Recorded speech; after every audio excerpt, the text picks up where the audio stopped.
off the Antarctic, the Great Australian Bight. So I was wearing a wetsuit, but great to be in the water on hot, beautiful days. Really enjoyed it. As well, when I was down there, I got to go crayfishing with the doctor and hauling the crayfish in every morning, or checking the pots, seeing what we caught.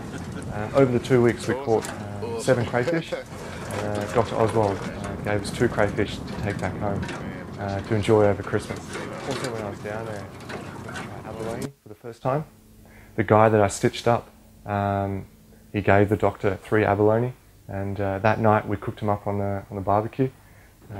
Just fried them. They were really good. First time ever.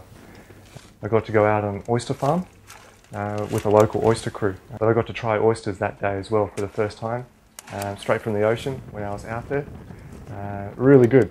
And then they gave us a bag of oysters to take back to the doctor's place. We went crabbing along the jetty with the doctor's daughter and his son-in-law. We were just throwing nets into the ocean, and that night we caught, I think it was about 10 crabs.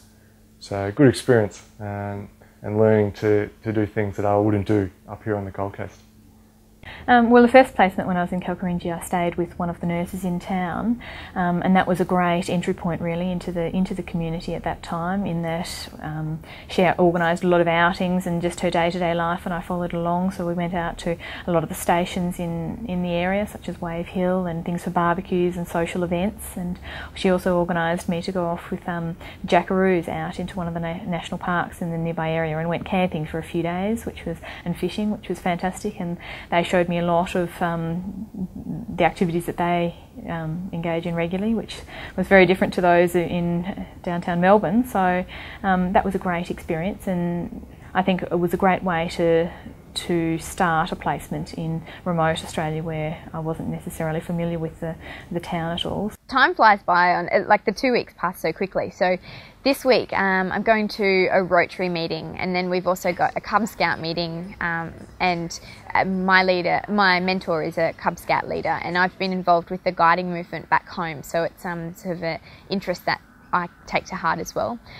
We have a practice meeting. We also have a continuing medical education meeting. So they're sort of extracurricular activities. The first day I arrived in first year, it was a Sunday, and Pete picked us up and drove me to the airport.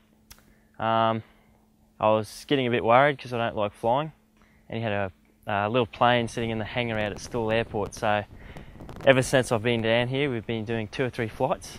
I was a bit scared at first, but he's a good pilot, and it's great to get up and see the Victorian countryside. Stool's a great location because it's so close to the Grampians.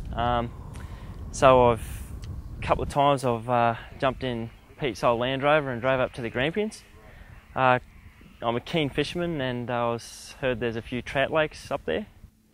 So I always go up and try a spot of fishing. Yeah, I haven't caught one trout yet. But I'll keep giving it a go until I'm finished with the place.